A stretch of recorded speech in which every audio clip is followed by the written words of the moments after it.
এই মুহূর্তে ঘূর্ণিঝড় ও ঝড় বৃষ্টি নিয়ে গুরুত্বপূর্ণ আপডেট। আয়লা ও আমফানের স্মৃতিকে মনে করিয়ে দিয়ে বাংলার উপকূলে আঘাত আনতে চলেছে বিধ্বংসী ঘূর্ণিঝড় রেমাল।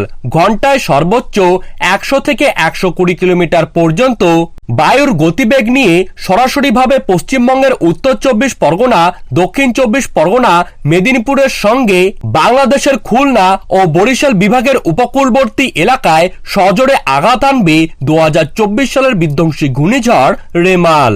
ঘূর্ণিঝড়ের প্রভাবে উপকূলবর্তী জেলাগুলিতে প্রচন্ড ক্ষয়ক্ষতির আশঙ্কা রয়েছে। শুধু উপকূলবর্তী জেলাই নয়, এর পাশাপাশি ওপরের জেলাগুলিতেও যথেষ্ট প্রভাব পড়বে। 26 তারিখ সন্ধ্যা থেকে 27 তারিখ সকাল পর্যন্ত প্রচন্ড হারে ঝড় বৃষ্টিপাত হতে পারে। তো দর্শক বন্ধুরা, আমরা এখন জেনে নেব এই ঘূর্ণিঝড় রেমালের প্রভাবে বাংলার কোন কোন জেলায় থাকছে সব থেকে বেশি বৃষ্টিপাতের সম্ভাবনা এবং কোন কোন জেলাগুলিতে এর প্রভাবে বন্যার পরিস্থিতি তৈরি হতে পারে। ভয়ঙ্কর ঝড় দমকা হাওয়ার জেরে কোথায় কোথায় বাড়িঘর ভেঙে বিপত্তি ঘটতে পারে। তো এই সমস্ত বিষয়গুলিকে কেন্দ্র করে পশ্চিমবঙ্গ ও বাংলাদেশের আবহাওয়া দপ্তরের তরফ থেকে কি কি সতর্কবার্তা জারি করা হলো, তো তাই কিন্তু আমি আজকে আপনাদেরকে জানিয়ে দেব এই ভিডিওটির মাধ্যমে।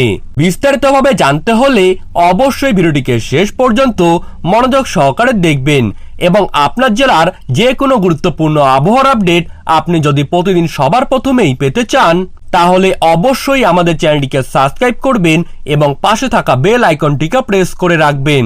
তো চলুন এক নজরেই দেখে নেওয়া যাক। অনেক আবহাওয়াবিদদের আশঙ্কা এই ঘূর্ণিঝড় রেমাল কিন্তু সুপার সাইক্লোনের রূপ নিতে পারে, যার ফলে ঘন্টায় 150 থেকে 200 কিলোমিটার গতিবেগে বইতে পারে ঝড়ো দমকা হাওয়া। এই দমকা হাওয়ার জেরে ঘরবাড়ি ভেঙে যেতে পারে, কারেন্টের খুঁটি এমনকি গাছপালাও উপড়ে যেতে পারে। উপকূলবর্তী এলাকায় ভয়ঙ্কর সামুদ্রিক জলোচ্ছ্বাসের জেরে বন্যার পরিস্থিতিও তৈরি হতে পারে। তাই এই সময় পর্যটকদের পাশাপাশি উপকূলবর্তী এলাকার সাধারণ মানুষদেরকে নিরাপদ স্থানে থাকার জন্য বলা হচ্ছে এবং মৎস্যজীবীদেরকে সমুদ্রে না যাওয়ার নির্দেশ দেওয়া হয়েছে।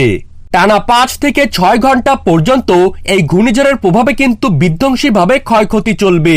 অনেক আবহাওয়াবিদদের আশঙ্কা এই ঘূর্ণিঝড় কিন্তু আমফানের থেকেও ভয়ঙ্কর হতে পারে, যার ফলে কেমন ক্ষয়ক্ষতি হতে পারে তা কিন্তু আপনারা আন্দাজ করতে পারছেন।